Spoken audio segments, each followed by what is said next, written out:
I'm Karaleigh, and this is Seeking Sunshine, where we find the positive in the trials of life. Why don't you join me? 'Cause I'm seeking sunshine.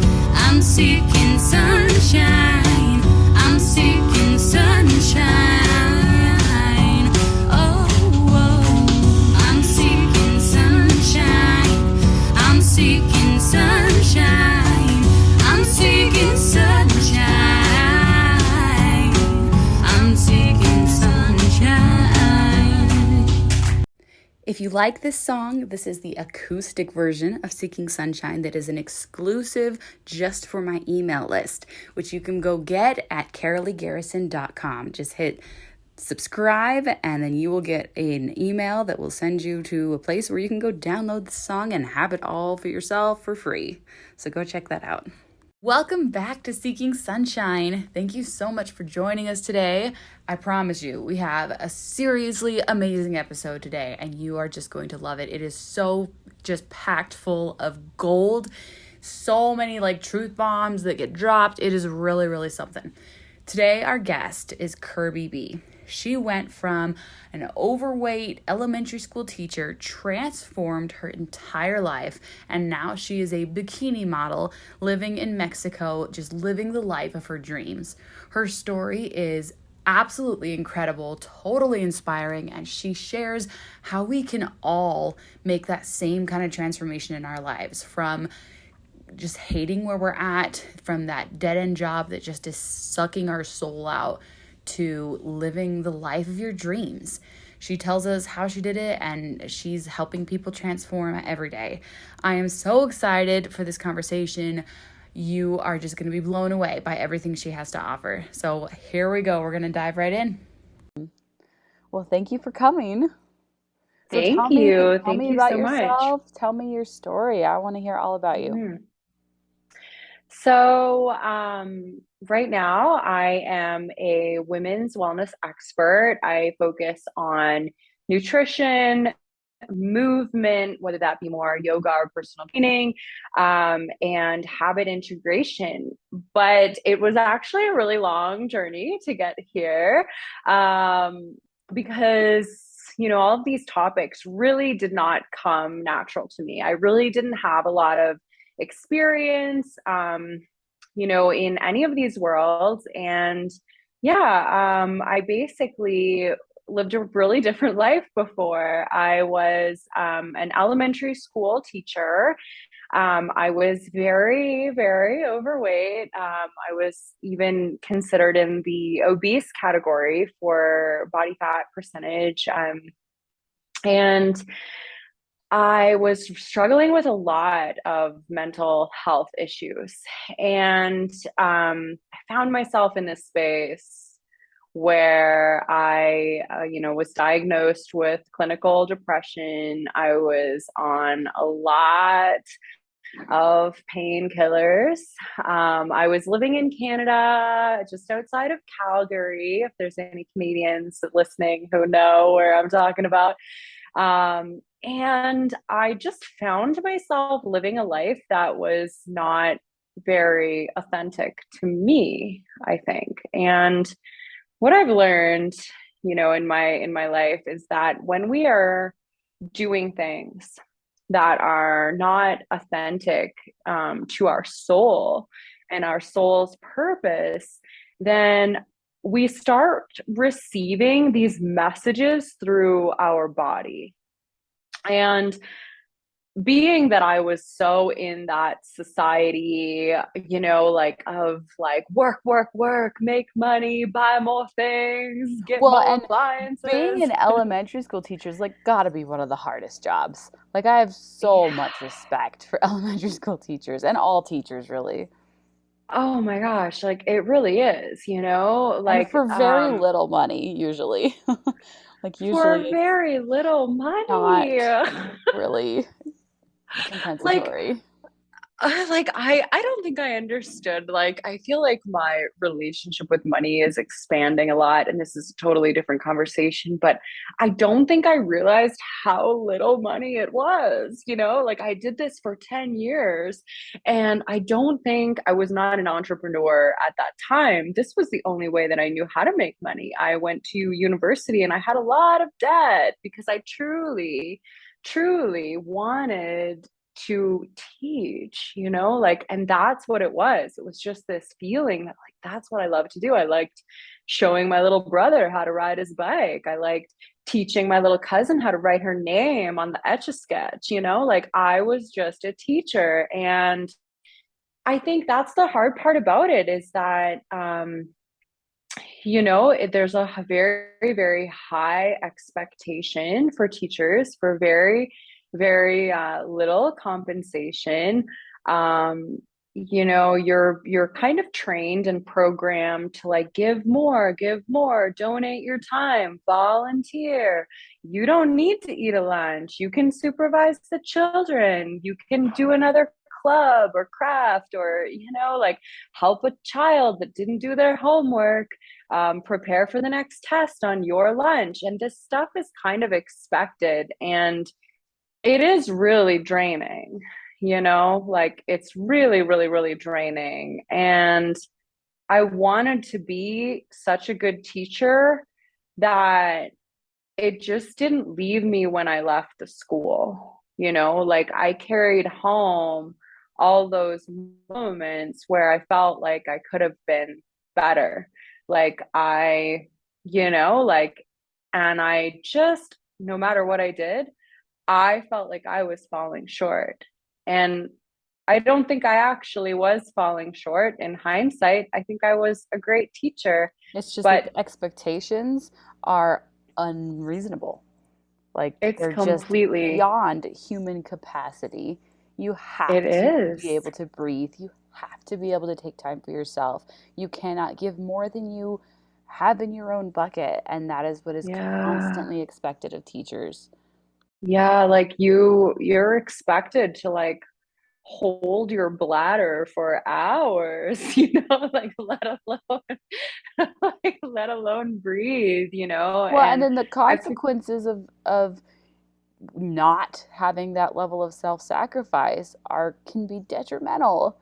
And like to put that yeah. on one person for like 20 students or it's just Oh, yeah. And I mean, even during breaks, like even during, like Christmas break, spring break, summer break, what a lot of people don't realize is that you actually have to stay a lot longer than the children get a break, but you are cleaning up, packing up, wrapping up, you're going to meetings with your teachers and principals, and then you want to make the next year better. Like nobody gets into teaching for the money, right? Like they truly want to be able to like, how can I, oh, I saw this idea on Pinterest. I watched this video. I want to try this new strategy, this new thing. And so I would spend all summer long, you know,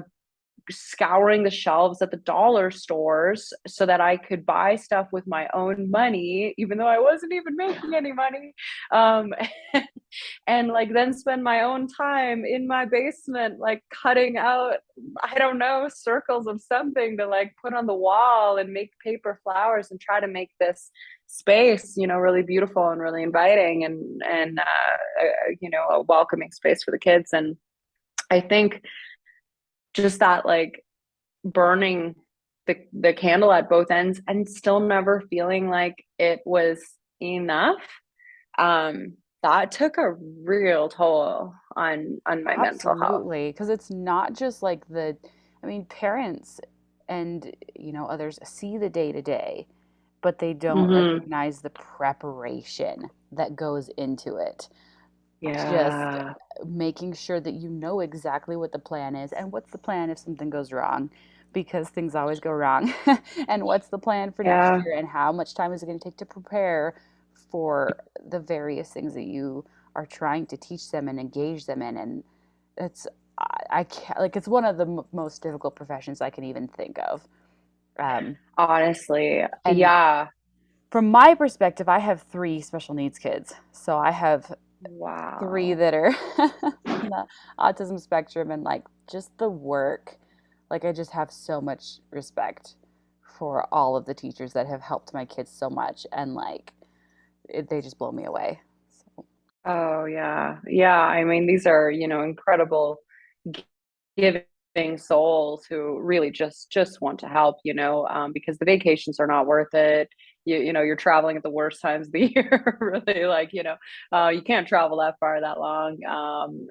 It's yeah, the money is really, really nothing. If anybody was doing it for the money, they'd be long gone out of it. So yeah, it's a true profession of giving from an empty cup, and then being told by your colleagues and your principals and other staff members that that's normal, that's just normal to give from an empty cup. And because they're so used to doing it themselves. So I wanted to okay. also take a moment and just point out that it's not just like the students that you served, but and also all of those, you know, peers that were also teachers, and also the principal, and also all the board members, and all the people who, supervised you and made sure you were doing your job, but you also had to deal with parents. And I can only imagine that that was just like the worst. And the I parents mean, were so hard to handle. yeah, like honestly, the funniest thing that I could say about this is that I remember, having to send emails and little forms, little behavior tracking sheets to let parents know what kind of a day that their child had. Now, first off, this is extra work for me, right? Like I need to acknowledge the behavior, right? Like I'm not making this up for fun. It would be easier for me if it didn't happen, right? Like, but I have to acknowledge this behavior, right? I have to have a conversation with the students who are involved. I may need to have a conversation with other teachers who are involved. I may need to involve the principal if it escalates that far. And then I have to document all this, which takes an extra, 15, 20, half an hour of my time, depending on how complicated and diplomatic I need to make this situation, and then follow up with all of the parties. So we're talking extra hours of work here, right? Like, and these are sensitive conversations. So it's not like a quick fire off this to my VA and she'll figure it out, right? Like it's like These I are need emotionally to, draining. They're yes. mentally taxing. Yeah, and then to receive back a reaction from the parents, which is like, my child said they didn't do that. I think you're a liar. I think, you know what I mean? Like, this is the vibration. And like, I remember just being like, oh my God, like, I'm 28. I just want to go home to my cat and watch Netflix. Like, why do you think that I would want to do this? Like, all I I want to do is remember go home to my cat. last year I did a parent teacher conference with my daughter, who is in middle school and has a bunch of teachers. And I sat there with all her teachers who had called this parent teacher conference because she has ADHD and she has a hard time focusing. And I said to them, I know the grades that she deserves. Like, I trust you guys to give her the grade she deserves, and I know that that grade is not always good. I know my Yeah. daughter, and I know that she does not always give her best. And like, Mm-hmm. I trust you guys to grade what she does actually turn in, and not. Yeah. And they were like blown away that I trusted them, and like recognized my own daughter's like shortcomings. And Yeah. like if she deserves a C in your class, then she deserves a C. I'm not gonna go and fight for her to get an A when I know she Yeah. doesn't deserve it. And like they Yeah. were Yeah. like Yeah. blown away, and I'm like, this is so sad I that know. parents I know. like don't, maybe they just don't know their own kids well enough to be like, okay, I know my kid didn't do the work because I know my kid, you know? Mm-hmm. Mm-hmm. Mm-hmm. Yeah. It's a lot. It's exhausting. It's really frustrating. It feels unfair on a lot of different levels. And I think that's where the darkness can kind of creep in, for teachers because, they're just feeling at such a loss no matter what they do. And for me, that was what had me in the doctor's office talking about some different options that might be able to support my mental health. Um, and that was probably, yeah, one of the darker moments was trying to navigate this stress of my profession, feeling like I couldn't do it anymore, but I didn't want to admit that, because I went to university for 6 years to do this job. And admitting that after however many years in that profession that I was just going to give up, that was really hard to accept. Really, really hard. Yeah. I can totally see that.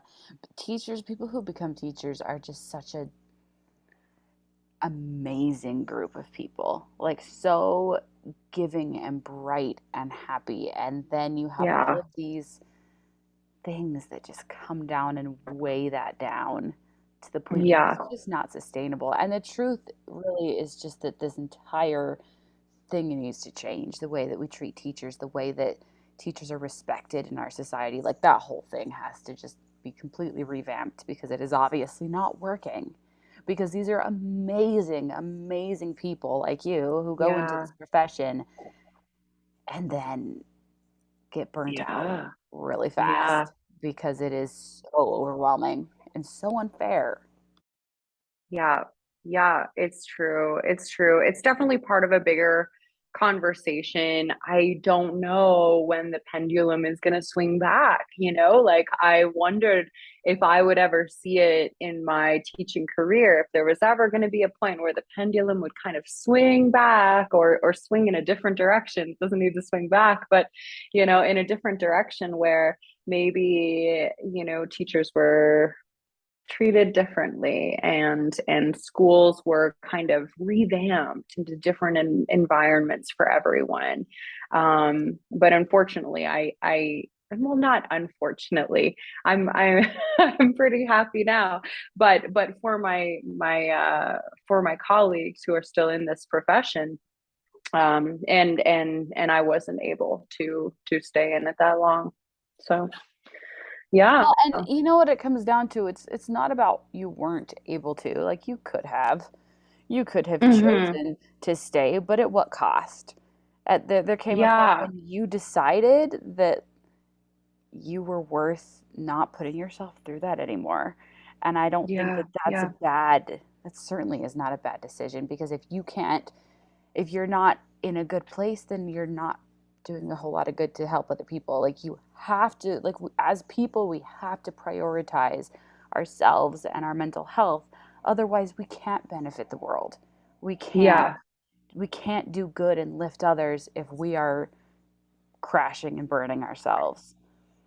Yes, exactly. And that was the thing. Like I think I thought I could, everybody else around you is doing it, right? And so like when I look at, how I was living, I was, really obese, like I mentioned. I barely had enough energy to fire a Delissio pizza in the oven and like wait for the timer to go off while I snarfed down some other processed food.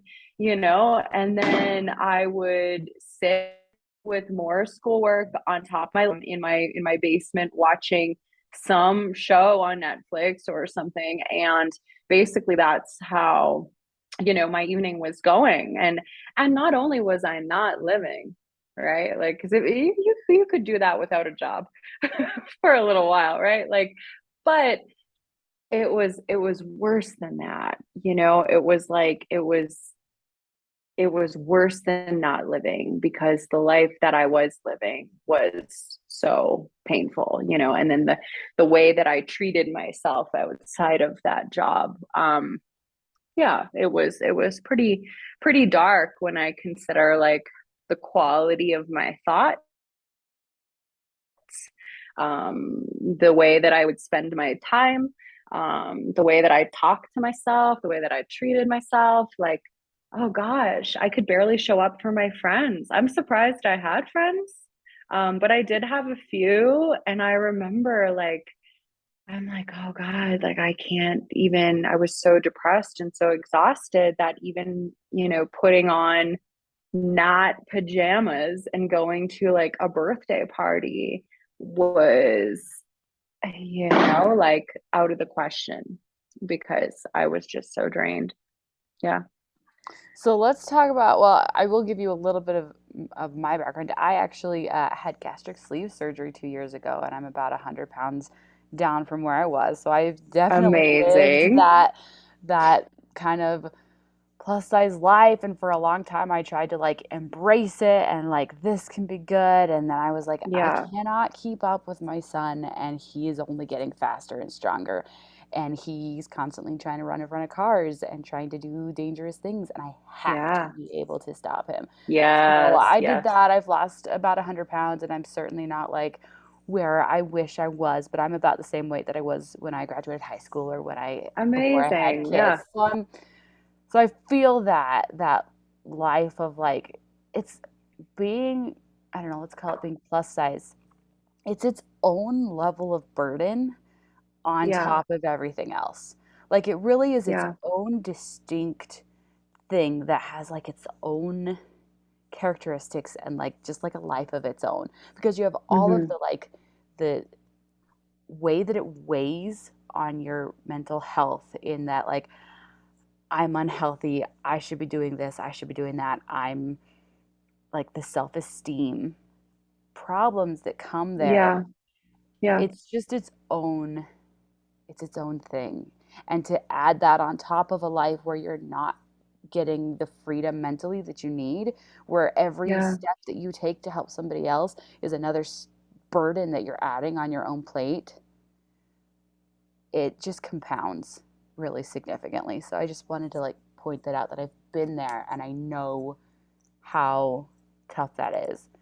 We can, do you want to talk about that for a second, or do you want to keep going? Um, it's just, you know what I wanted to say is that I don't think I realized how different life is until I saw the other side of it. And I, went through like life being, overweight and heavy and not feeling very attractive. And the world does treat you that way, you know. I remember beginning to receive a lot of attention from my looks once I had lost the weight. And it was really surprising. I was like, why are people looking at me, And you do get treated differently. You Well, it's really, really really do. like there's this just overwhelming feeling of being not normal. And you're like, if Yeah. I Yeah. can lose that weight, then I'll be normal. And to be in that normal state is like, you can go to the store and buy clothes.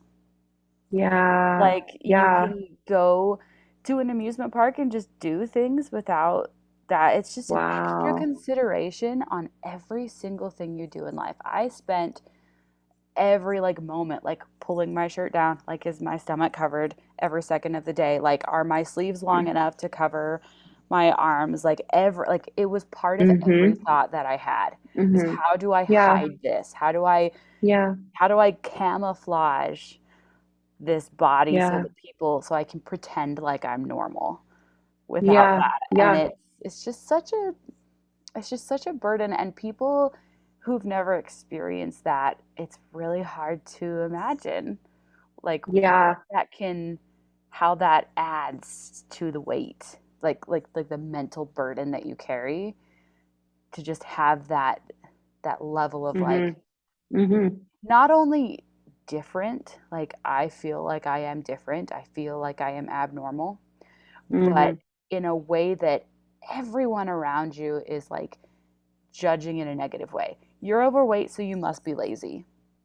You're overweight, so Mm, you must be stupid. You're overweight, yeah. so you must not care about yourself. You must Yeah. just sit, eat, and eat cake all day long. You must never work out. You must, like, and it's like, I know so many people who are overweight who just like work, work, work, work, work, work, work. There is Yeah. no moviness there. Yeah. And like, that's actually part of the problem, which I'm sure we can do a whole thing on of like, taking that time to rest is actually so much better for your body than going to the gym Yeah. all the time. Yeah. Yeah. But Yeah. yeah, And just that, like, the level of mental freedom that you have whenever you can just wear anything. Like when you go shopping and everything fits and everything looks good on you, and you can just pull on whatever and go, you know? And I know the difference, you know, like I know the difference between like trying to pull on jeans and, you know, adjust my little muffin top around them, and, you know, versus just pulling it on and pulling it on, and wow, like, and that in itself, like, it allows you to connect with other people differently because you are not sitting there going like, is my fat covered? Like, should I adjust? Oh, maybe I'll put my bag in front. Like, you know, oh, we're at a restaurant. I guess I should order a salad because everybody is probably going to think that I should be on a diet. So, you know, like this kind of thing really prevents you from being able to connect with other people.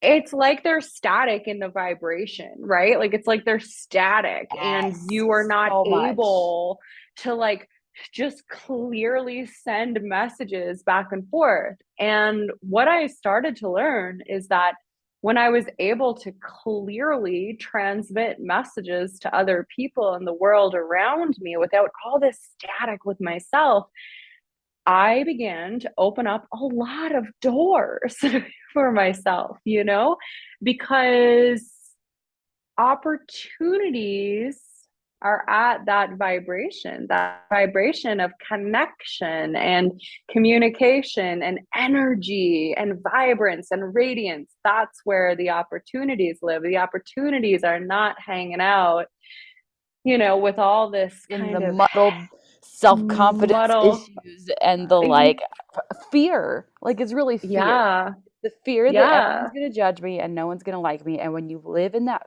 fear, that's what you live in because you can't live in the yeah, abundance and you can't live in the high vibration because you're stuck in that place. And yeah, honestly, and I want to point out, it's not about weight. It's not about yeah, what you look like. It's not about how yeah. attractive a person is. It's about, are you living in fear or are you living in freedom and faith? Yes, yes, yes. That is so true. It's so true. It really does come from within, you know. In my case, like I think it was, oh my gosh, I listened to a podcast. Oh my gosh, the woman who did The Biggest Loser. Um, can't think of her name right now, but anyways, Michaels, was it Jillian Jillian Michaels. Michaels? Jillian Michaels. So Jillian Michaels has this quote that if you want to change your life, start by doing something physical, right? It's that doing something physical, physically moving your energy, physically changing your body, when you can actually show your mind that you have control or power or strength That you're not over. stuck, that change is Yes, possible, that we are always yes, progressing. And as long as we yes, have that progression mindset of like, there's a bigger picture, there's a future beyond yes. this moment, and just seeing that. Yes, it just opens up so many doors. And for me, it was enough to let that light in. You know, that showed me that, wow, like I can change my body and how much better do I feel? And then, you know, like felt like I had the energy to go out with my girlfriends. And you know what I mean? Like then things started Live, to really to really shift. live, the energy to like be you and be alive and be like Yes. curious and grateful for this life that we have. Yes. Yes, exactly. Exactly. So So, talk about like when did it start to change? How did this mindset shift kind of happen for you? mhm. Yeah, I mean, I did make some major like geographical location moves, which I think is always a really good thing. I know not everybody has the freedom and the flexibility to just jump and move countries, or we don't think we do. But that was certainly helpful. But long before that, I did start to surround myself with some higher vibrational thoughts. So I bought the first book, audio book that I ever bought was Jen Sincero, You Are a Badass. And I would listen to that on my way to work. I was in Canada driving icy highways and, like white knuckling my way to work.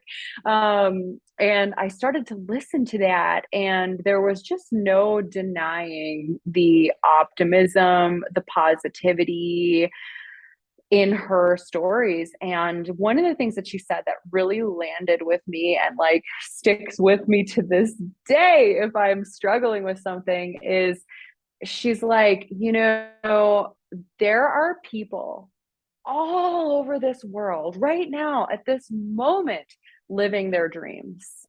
They are starting businesses. They are doing yoga on cliffside resorts.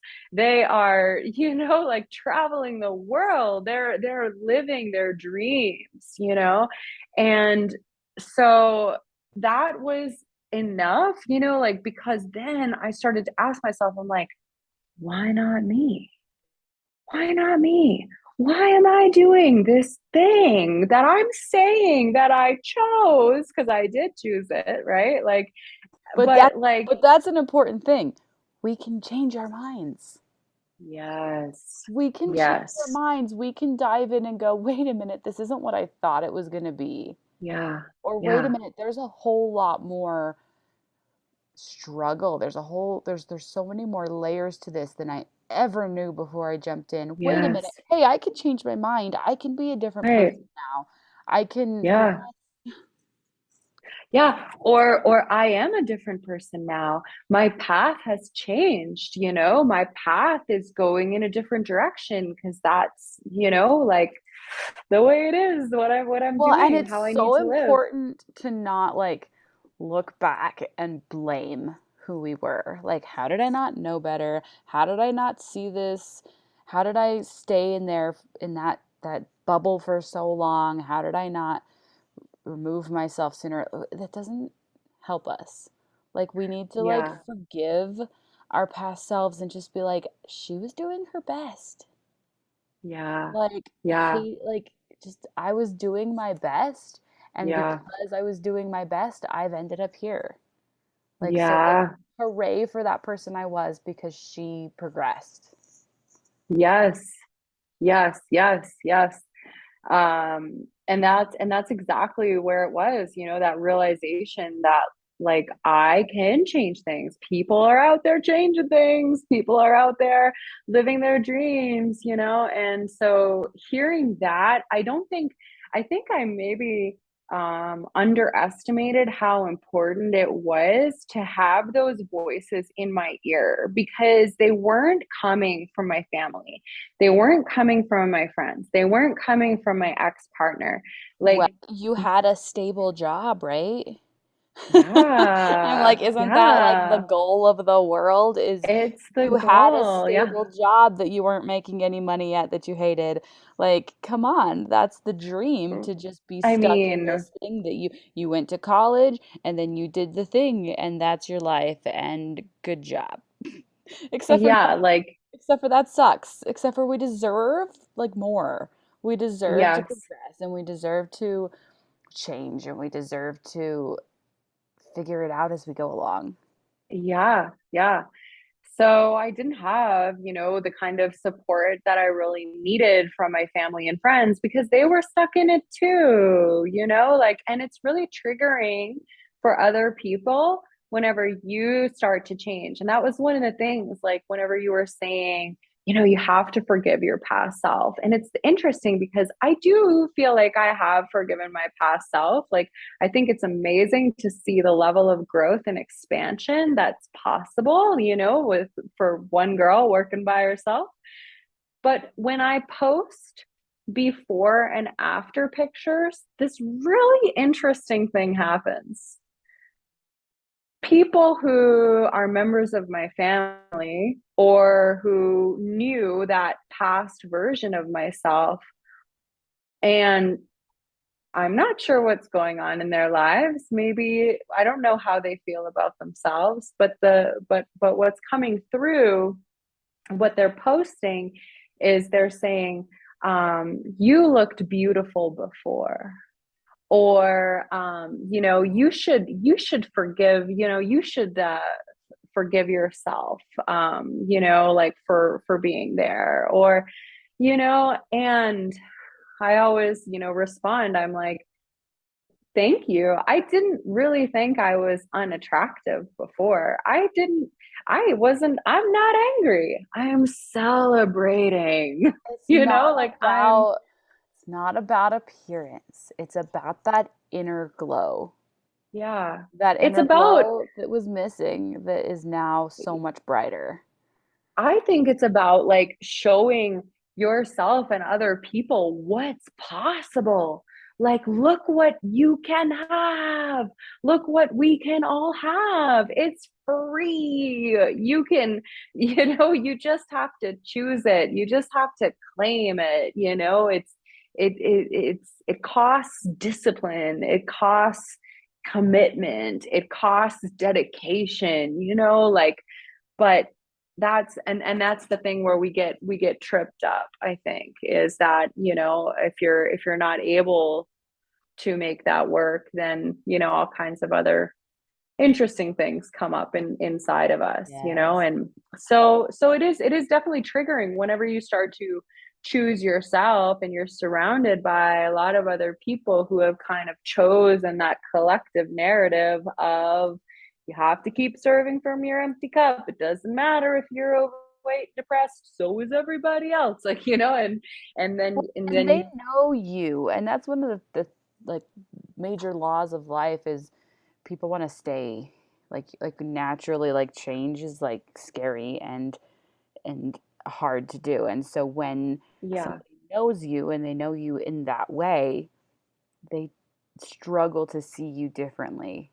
They struggle yeah, to see those differences as progress, as good things until you yeah, look back and then you're like, oh, okay, I see it now. But like when you're in that moment, it can be like with somebody who just knows the old you, it's hard for them to break out of it. Like as hard as it is for you to break out of it, you also have yeah, to deal with like other people not being able to break out of it yeah, because they have yeah, their own thing. And that's why it's like we have to focus on not like not trusting, but like not putting all of our eggs in their basket. If that makes sense. yeah, for sure. And surrounding yourself like with those other positive voices. It's why we, join masterminds. It's why we, try to select our friends carefully. It's why, we join yoga studios or gyms or something so that we can be around other people who want the same things as we do. Like, I heard this quote somewhere. I'm sure we've all heard this quote, and it's like, your income is the average of your five closest friends, right? Yeah. And I think it's like, take money, take food, take relationships, take spirituality, take whatever you want. It's probably the average of the five closest, like any relationship, whether that be your relationship with your health, your relationship with your, spirituality, your money. So then the It's, thing is how do you increase? Because we're always trying to like increase all of those levels, right? So how do you increase it? You surround yourself by yeah, that abundance. You surround yourself with people who are vibrating at that higher level. yeah. I heard this quote. I don't know where it's from, but it's like, there's always a solution. You just need to get away from people who have the same problem, right? It's a little Awesome. tough. It's a That's tough one, great. right? That's It's great. a tough. Yeah, yeah, because that's the thing. You just won't be able to see it. You won't be able to see the solution if you're surrounded by a lot of other people with the same problem. So, yeah, so that was one of the ways definitely that I was able to bring in a little bit more sunshine and truly, just letting that crack open a little bit and being able to see a little bit of light. It started with Jen Sincero's book. The other thing that I did actually, I don't know if you've ever done this, but the Marie Kondo, the method of like cleaning Yep. out your Yeah, I house. read her book. Oh my gosh. So I did the audiobook, and as soon as I started listening to it, I started going and making my categories and going through everything and like touching it. And does this bring me joy? And I cleaned out, I think, like 5 garbage bags to donate to the women's shelter. And really like minimized my house, got rid of a lot of things that just, there was no need of hanging on to these things for like other versions of myself. And I think that actually really sped up my manifesting. I think it helped me get really clear on who I wanted to be. I had enough faith in myself that I could release these other attachments that were not serving me, but I was kind of keeping them around just in case. That was really helpful for That's me. awesome. And I'm feeling like the kind of the common denominator here is that you were stuck in this place and then you said, what if there's more? And then you started looking for Mm, it. And then yeah. you said, okay, I'm going to start by something really small and simple and listening to audiobooks while I drive. And like that's Yeah. exactly like what I've done. Like as I'm like, okay, I spend my life driving my kids around. What kind of sunshine, what kind of knowledge can I Hmm. and inspiration can I kind of infuse into this time instead of just like listening to the radio and the same old thing? Like can Yeah. what more could I achieve in life if I just start with this small little ray of sunshine at this part of my day? Yes. What and Yes. open the mind up to like greater possibilities of the future Yeah. and learn. Like really just learn because I feel like we go to school forever and Yeah. we're like shoved full of knowledge that we didn't really always want. like Yeah. like statistics, I was like, I don't want this knowledge. Like you're shoving it at me, but it's just not my thing, right? And then and I at least like 3/4 of school was like shoving stuff at me that I wasn't really interested in. I majored in costume design in school, Oh, which I cool. just loved and thrived on when I was in that major. But I actually double majored, and my other major was all research. And I didn't do Oh, well in it because it just wasn't what lit me up. And so when yep. I graduated school and it was like, okay, I'm done with being shoved full of knowledge. And then it was like, well, wait a minute. There's there's more. There's people who have written books and everyone's talking about them. Maybe I should like see if there's Hmm. something more I can learn to like grow my soul. So I Yes. feel like Yes. that's what you Yes. were doing. Is like you were like, Yeah. what ways can I feed my soul? What more can I Yeah. learn? And just opening yourself up to those possibilities. Yeah. I mean, I made some major life choices. I left a relationship that, like it wasn't a bad relationship. It was just fundamentally we were different people on different paths. And I moved countries, which was, not the first time in my life. So that wasn't super shocking for me, but it was still enough of kind of a switch, a change that it shook something inside of me, and I was able to say, okay, you got a second chance, right? Like that's what you wanted. You fought for it, you pushed, and you didn't give up until you finally got this thing that you just could not let go of. And so now you have a second chance to create your life from zero, essentially. And like, there was this little voice inside of me that was just saying, like, don't waste it. Don't waste your life. All those things that you said you wanted to do, but you didn't have energy for, or you made up the excuses, or you, whatever. Stop. You say you want to watercolor paint the sunset, do it. You want to get up early and do yoga on your balcony, it's here. Just don't waste your life anymore, And Love that so much. mhm, mhm. Yeah, and I mean, like, I'd love to be able to help people come to that, like, realization without having to basically say goodbye to everything that they'd ever known. Like, it would be nice if we could, you know what I mean? Like, hit that depth of realization that, like, hey, the way that I've been living is just not serving me anymore. And I need to make some changes and I need to make them now. But like typically, those types of realizations only come after you've kind of burned things to the ground, Which, and I have to say, that's kind of been exactly what I've been going through and exactly my life Mhm. because I went to college at 18. I got married at 18 and a half. I met and married my husband Wow. in 7 weeks in my first semester. And then a year and a half later, we had our first. And then a year later, we had our second. And it was like, okay, all of a sudden, here I am. I've got 3 kids with special needs. There's no going back. Like, there's no burning this to the ground. There's no changing Yeah. the circumstances. The only thing I can change is me. The only thing I Mm, can change is my mindset yeah. and my outlook. Am Yeah. I stuck in this life, or is it an opportunity for me to build bridges with people who have similar circumstances? Yeah. Yeah. And like changing how you see that can just change everything. And maybe for some people it needs to be that really drastic, like I moved to a different country and changed everything. But maybe sometimes it can also be kind of a slower dawning, which I think is more like that Yeah. for me.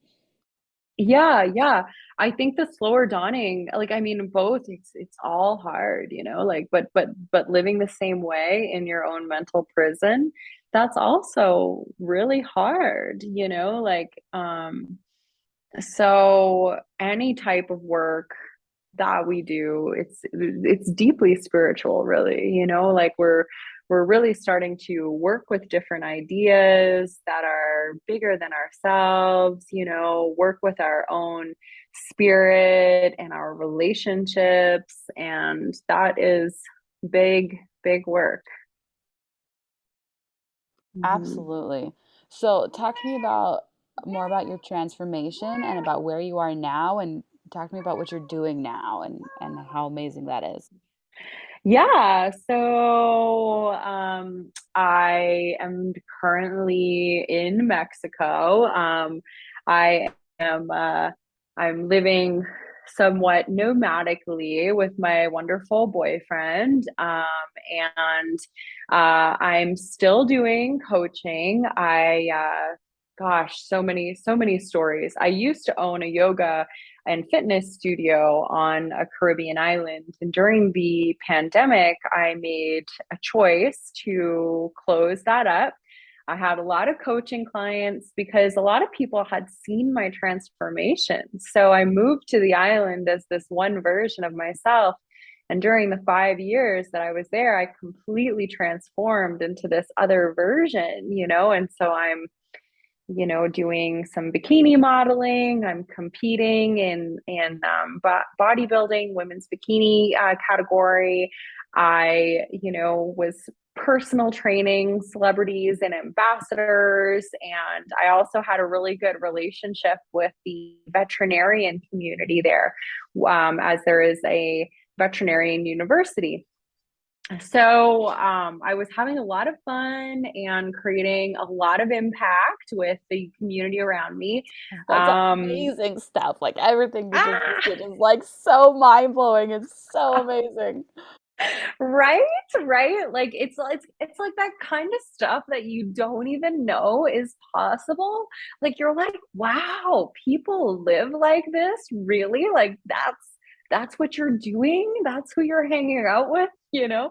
So much fun for, an elementary school teacher who'd known very different realities of this life, It right? was really And like you stopped living small and you started living big, and like oh it's yeah. so great. Yeah, yeah. So, um, when I ended up closing my physical location yoga studio, which was just like such a dream because I literally like your soul knows, right? And when I was a little girl, when I was like, I don't know, 8 years old, I think, or 10, like I was watching this workout show. It was like this aerobics on the beach workout called Caribbean workout. Isn't this crazy? That's Yeah. awesome. And That's so awesome. now I'm living in the Caribbean. I'm filming my workouts on the beach. I'm modeling bikinis in my spare time on the beach, like, and I own the fitness studio. When I was a little girl, I was like, oh, I want to be a backup dancer. I wish I could just be one of those girls in the background on this show. And here I am, You like, finally stepped into the spotlight of your own life. Like yeah, after yeah. all of that, you finally are the lead role in your own life. And it's just, Yes. yes. Yes, yes. So it's amazing, I was having a blast. I was making a lot of impact. My clients are so inspired and so lit up being around me. They are losing weight like crazy. They're starting to change their own lives. They're starting to leave relationships that are not serving them. They're starting to get better grades. They're starting to ask for raises, like it was awesome. It was just such an incredible feeling to be around, and to be, an inspiration for this community. Um, and so then the pandemic happened. I decided to close my yoga and fitness studio, but I actually pivoted online because a lot of what I started doing was, women were coming to me asking me in not so many words, coach me, would you coach me, would you do my meal plans, would you do my check-ins, would you, and I and I was like so humble, and I was like, oh, I'm sorry, no, this is just a yoga studio. Like you can come to yoga, here's our schedule, and I didn't even see the kind of gifts that I had and The what my potential. Yeah. yeah, And COVID yeah, sort of brought out that new level for you, that new it layer of showed. potential. Yeah, it showed me that I could think fast and that I could work online and that I could actually serve more clients online than I could in the confines of my small studio. So Like I seeking started. sunshine during COVID. Like there you go. You found the sunlight in the middle of that like really dark time. Oh yeah, yeah. I mean, I know everybody's COVID experience was different. Mine was challenging in a lot of ways because I was completely on lockdown alone and like developing countries in some ways I think had it a little rougher than the United States because there's no Amazon delivery, nobody's bringing you food, like it's complete lockdown. You don't leave your house for 2 weeks and nobody leaves their house. And so I basically didn't see humans, like in real life for weeks at a time. And that was different. But I had a chance to really sit with myself. It was what was needed at the time. I had a chance to put some energy into my online business. And so, yeah, now I am coaching. I'm still coaching, and I'm actually focusing in on one of my absolute favorite things. If anybody asks me, I will be more than happy to talk for hours about glutes.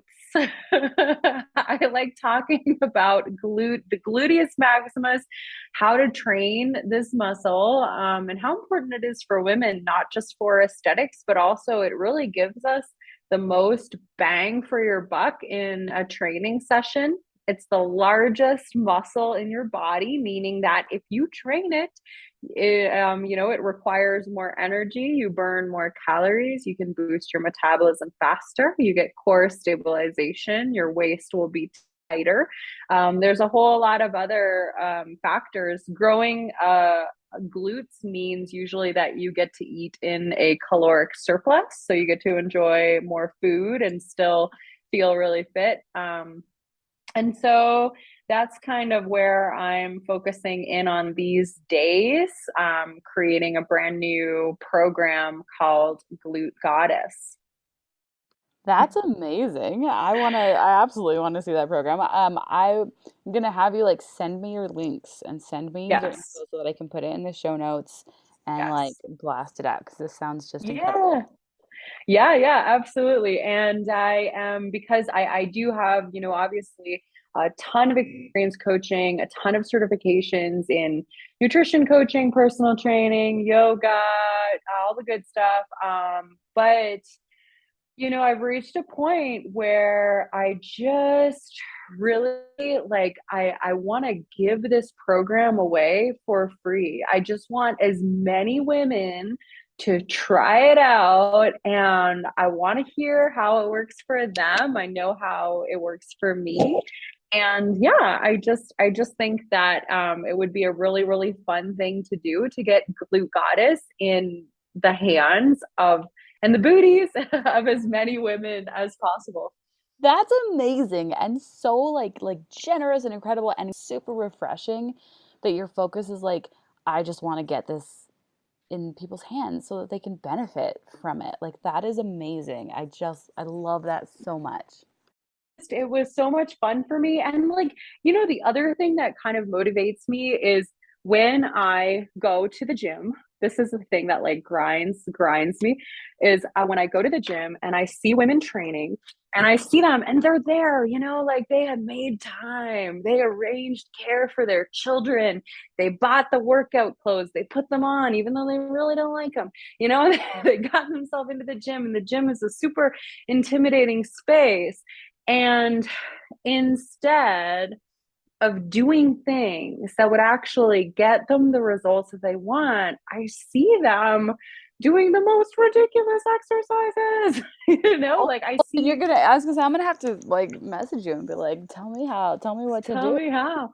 Yeah, I mean, because I think what's happening is that I think we still want to follow men in that, like, and so we see them on the chest press machine and doing bicep curls, and our bodies are really, really different, obviously. And so that's the part that I've seen it too many times. It really annoys me. I'd love to be able to go up to every woman in the gym and be like, hey, you don't know me, but I've been But there. I've got some knowledge bombs to just drop on you that'll like Yeah, explode your yeah, workout and change everything for you. And yeah. I need that's you to stop amazing. doing this. Yeah.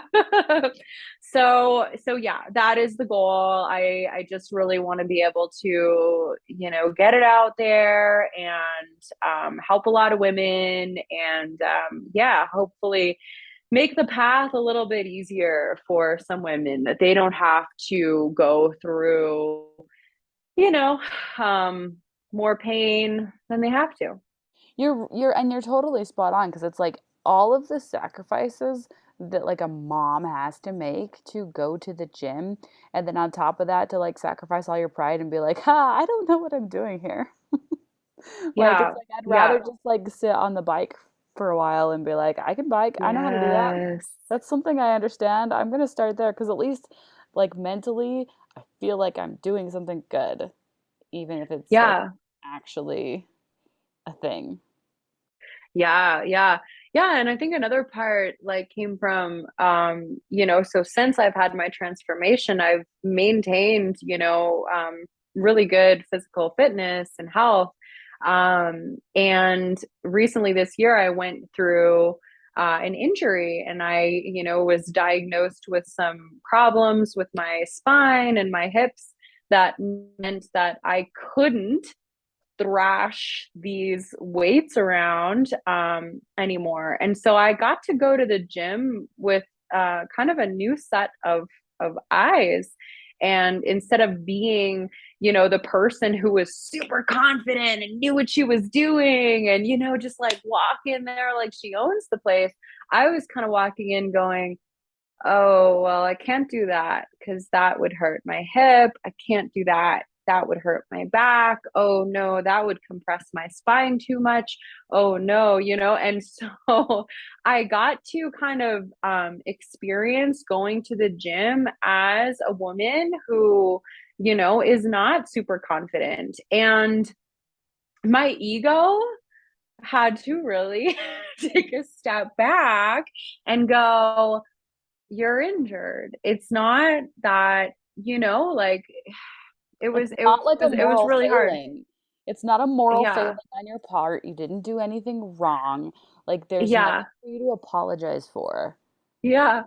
Like You're I wanted to tell like I'm doing like stretching and body weight exercises and like just working with bands and that was where I had to start from.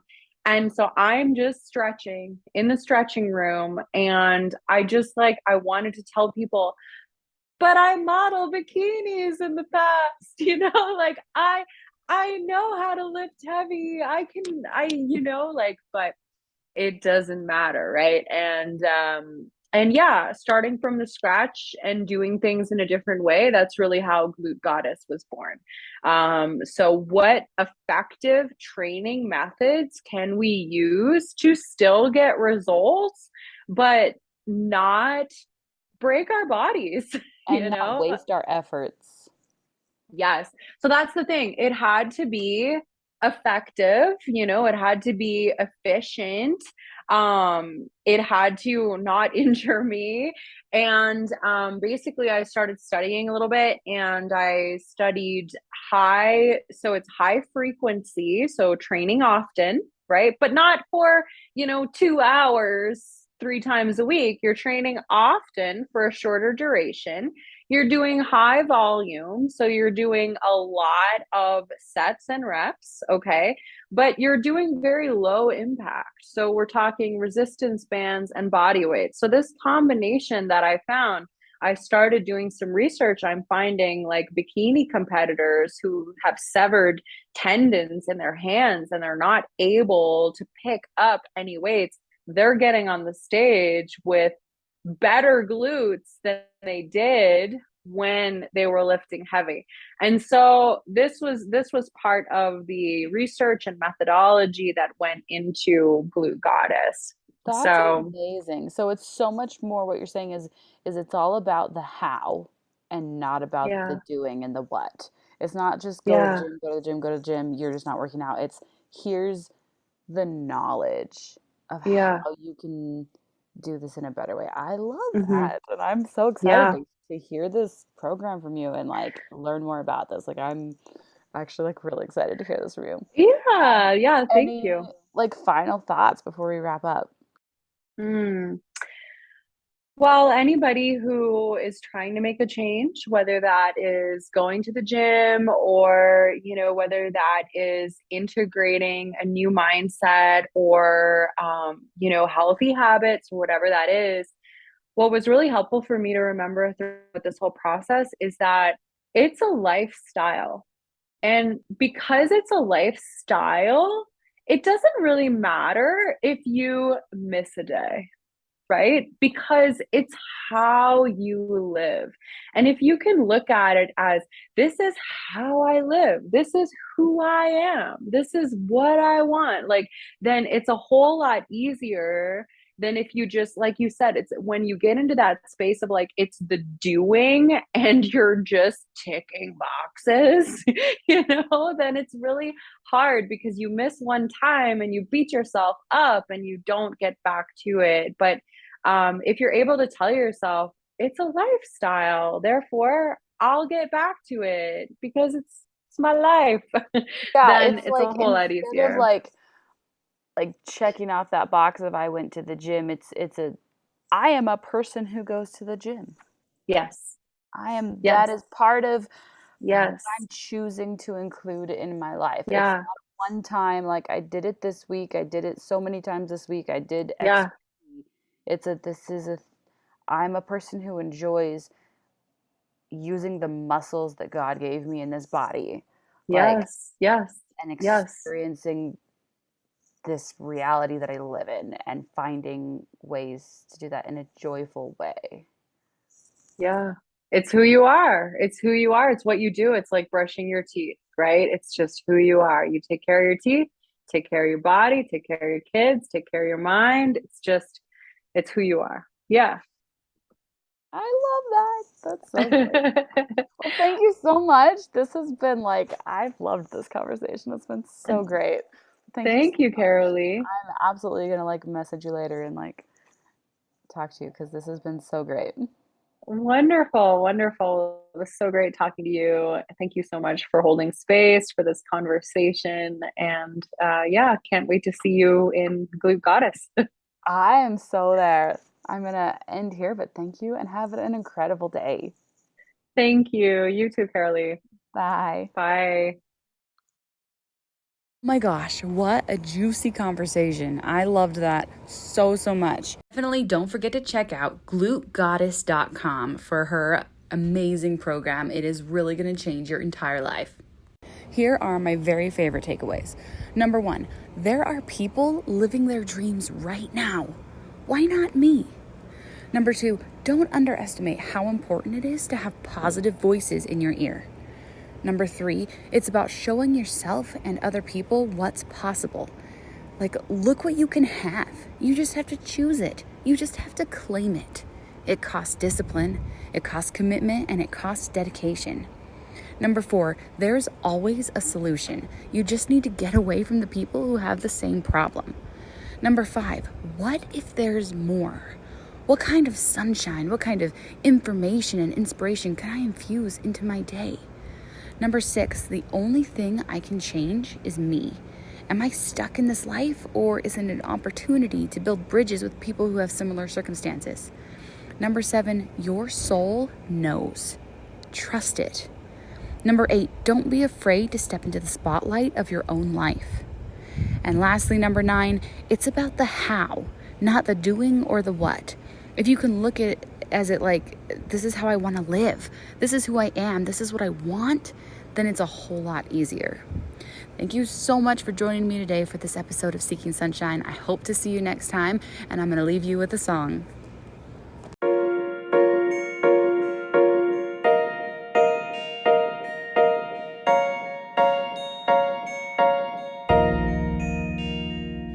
I heard it would be worth it, but still I hesitate. So many just enjoy the ride, but that's not how I feel inside. Up, down, just wanna touch the ground. Up, down, I don't feel safe or sound. Going against gravity. Is this how life is supposed to be? I've got to learn how to let go, but I cannot help but fight for control on this roller coaster. This roller coaster. Forcefully, it's pulling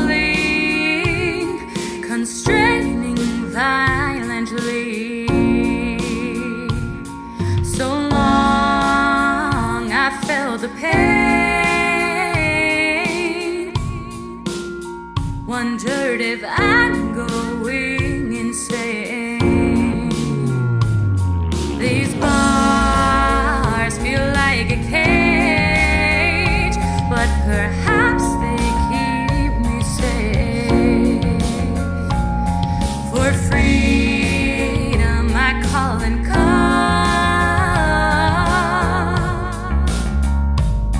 but with it I would fall. Up, down, just wanna touch the ground. Up, down, I don't feel safe or sound. Going against gravity. Is this how life is supposed to be? I've got to learn how to let go, but I cannot help but fight for control on this roller coaster. This roller coaster. There's pain pressing on my chest. I'm trying my best. I know I'm supposed to endure,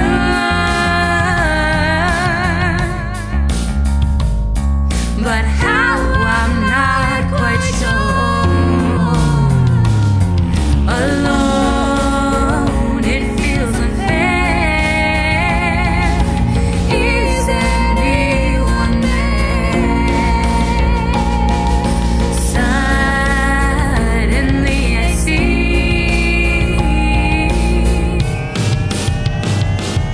the one who rides with me.